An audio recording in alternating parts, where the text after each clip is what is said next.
Maman ministre, tu es kosenga pa na yo, maman Tumba. To senge pa na yo, maman na biso, yo ke la biso mawa, lobela pa na biso.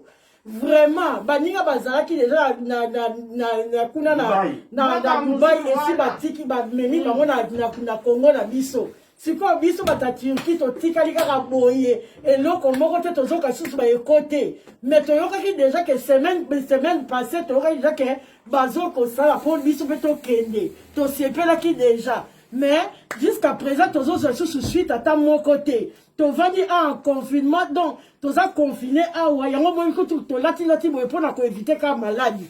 Donc bon ça la tout le fait mobilisa biso na mboka oyo donc moyen te batu biso bazo bela bamusu bazala ba diabétique bazali batu ya ba tension bazali awa tozo banga okendaka ba hôpital yango po okende kuna bakako bamela oke oza malade yango to vani kana banda kuboye vraiment mama to sengi yo oza mama moboti oza mama ya libala. Donc, yo ke la biso ma biso beto yaka kaka koluka to baksa kaka quelque chose na bandako. Soko ko yo ke la biso ma o plaider pe pour la biso kuna na gouvernement basali sa biso to zonga na bandako na biso. To tiki mibali. Yo ke la biso ma mama na biso. Yo ke la biso ma to leleli yo mama. To tiki mibali. Ah biso to za na condition lisusu te. To za le loko te.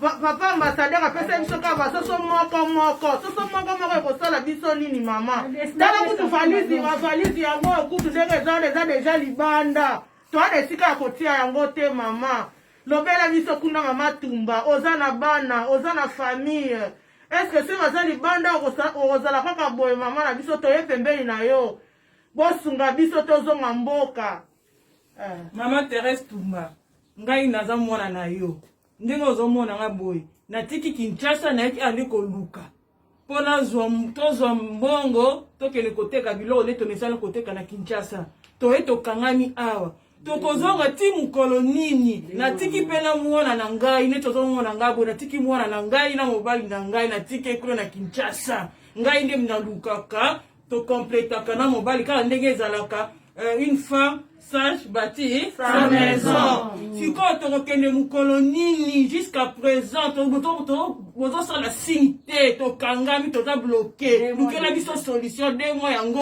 Si quand ce qui boyoki ke mutu akufi awa na ba to kangami, des solutions comme nana. Mama Tumba.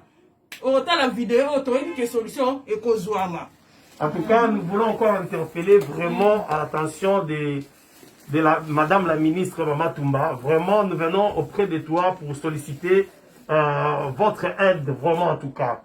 Donc, nous sommes restés ici, nous qui avons raté le voyage de la fois passée, et on a un problème maintenant, nous faisons face au paiement des hôtels, et tout. Il y a des gens aussi qui ont des problèmes de santé, il y a des gens qui souffrent de reins, il y a des diabétiques parmi nous ici. Donc, vraiment, nous vous supplions au nom de Jésus-Christ, aidez-nous vraiment. Regardez un peu notre cas. Il y a des gens qui étaient à Dubaï et ils ont été rapatriés. Et à des reprises, il y a les programmes de Vendée et de 15, les gens de la France. Et nous, maintenant, nous sommes abandonnés à notre propre sort. Vraiment, nous vous supplions vraiment. Nous vous supplions vraiment, nous, ici en Turquie, nous sommes restés abandonnés à notre propre sort. Vraiment, en tout cas, maman, regardez-nous vraiment avec un œil de pitié, s'il vous plaît. S'il vous plaît, vraiment faites quelque chose pour que cette semaine et que nous attendons quand même, nous ayons quand même une assurance de pouvoir retourner au pays. Je dis et je vous remercie.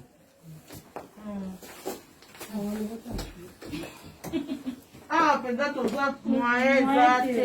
Maman ministre, ngai mwana nao. Natiki mwana na ngai na Congo. Na yeko luka pona kaka to vivre mon Dieu. Yango nazo senga aide. Tosi tokangami awa to umeli ba pasteur na biso bakangi tozolia ba bude moko na desa kombe loso o tozwaki na konta nani ambassadeur apesa ki biso tozosenga toza na besoin tozonga na mboka na biso kuna na mboka na biso toyebi ndenge tovivaka ndenge tozwaka impisi ya kolia yango tozosenga nga naza mwana nao nazosenga pardon mama kanisa ata soki mwana nao moko ya libota no akangami awa na Turquie okosala le moyen azonga déjà tosali déjà 2 mois awa banda tokangami tozosenga baautorité mpenza botya biso apui bosenga biso mpenza apui makasi mpona toya na Congo na mboka na biso. Papa Zoloba. Madame la ministre, vraiment j'aimerais bien parler à Lingala pour que Royo Ganga bien, je sais que tu es une Congolaise. Vraiment, Nazo Senga, attention à Bino. Je sais que c'est pour la première fois au Bandi rapatriement. Tout le monde qui est à Dubaï, nous étions très contents par rapport à l'initiative Ouana. Mais Biso, tu as Turquie, tout le monde a le col à Sundoli Biso. Tozo senga lisungi toyaki kosomba biloko mais pour le moment biloko toyaki kosomba mbongo esilaki na kosomba biloko.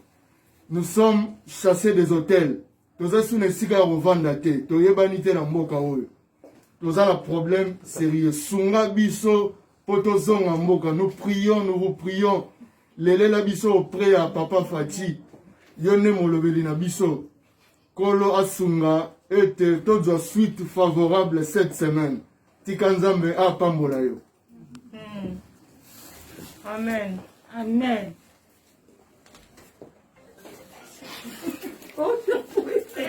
Donc, je pense que Tosili Boé, nous attendons vraiment avoir une suite vraiment dans un bref délai.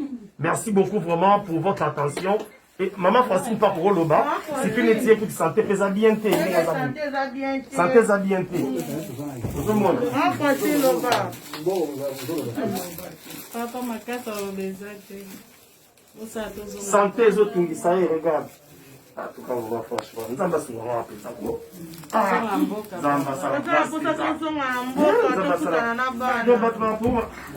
oui, que nani va bien, ni va on hôtel biloko libanda, c'est que l'hôtel n'est pas battre la combien de personnes dans la chambre là. Là la place là la diversité 15 personnes. Oh, je promets de pas Zamba si on parti côté la Camboyo. Donc c'est la première dame, Maman Denise. Maman Denise. Tala ngai mwana na yo. Maman Denise na age na ngai Maman Denise. Nazo luka na lesa pe libota na nga ba parents na ngai.